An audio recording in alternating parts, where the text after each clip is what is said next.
One of the things I want to say to us as we prepare to have these conversations in our conferences is that people will come to this work with different levels of awareness. And so making space for people who are new to the conversation is one of the assignments. The other part of the assignment is to keep people engaged who have been in the conversation a long time, knowing that the idea is not to persuade each other. I want to go back to the Colossians text and just remind us that one of the things that the text advises, that the apostle was advising the church was to avoid acting the way the world thinks and acts. So we're called to a new way of acting. We're called to this unformed task of representing the kingdom, living as if Jesus lived, died, and rose again. And that requires us to deal with difference. So the first time this issue was explicitly addressed in the Book of Discipline was in 1972. It was a motion from the floor that was adopted and incorporated into the 1972 Book of Discipline. In the 45 years since then, we have, at every general conference, there have been motions on the one hand to strengthen the position and on the other hand to soften it. So we've talked about if the practice of homosexuality is incompatible with Christian teaching, what does that mean for us? And if homosexual persons are persons of sacred worth, what does that mean to us? So right now the church is raising this question about, is division the right way to go forward? And there are some people who are of the view that the church has spent enough time on this and that it is a distraction from the core mission. There are people in the conversation who say that the humanity of all is the starting place, that grace is the starting place, and we just can't stay in a conversation that doesn't accept that and the implications as we see them for the church. And I think that's kind of the background for what happened at the 2016 General Conference.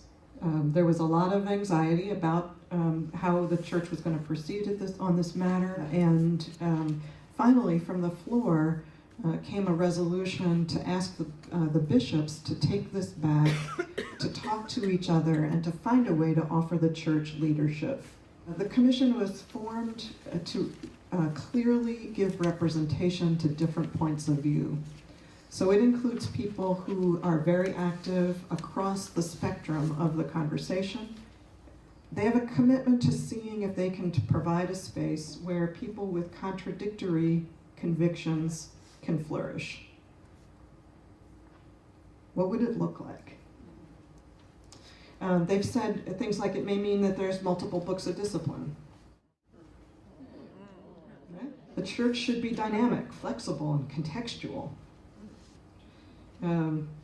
It may mean a way for groups to be in ministry separately while sharing some common ministry. So what can we do together, and what would we need to do separately?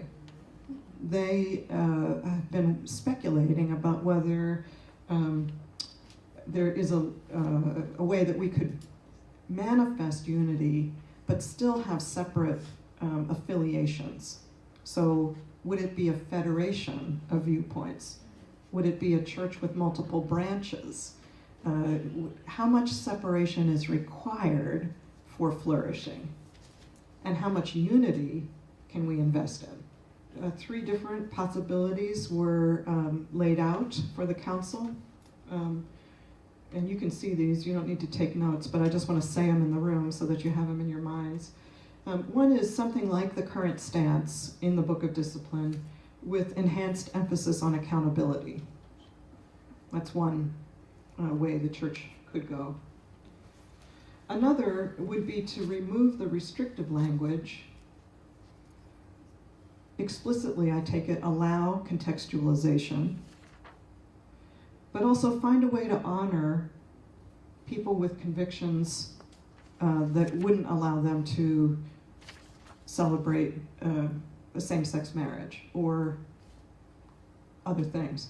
It's not elaborated. I'm trying to imagine what they mean, but honor those with convictions that would object to the removal of the language. And the third is to have a core of both doctrine and service, and the Council of Bishops would be in the core, but that would develop different branches in which people might flourish separately. United Methodist women have a long history of talking about difficult topics together. We have over a century of mission studies in which we have done that work. We come to them with different points of view. We share stories. We trust each other. And we have found ways to work together. Our conversation about this is important to us because of who we are in the church and our investment in the future of the church. But it's also important to the church because we have something important to contribute. And that's why when we talk about these conversations, we say we're going to share the experience of talking about this, and we're going to build enough confidence that we can talk about it to people who are going to be at the conference, so that we can engage in the process of decision making.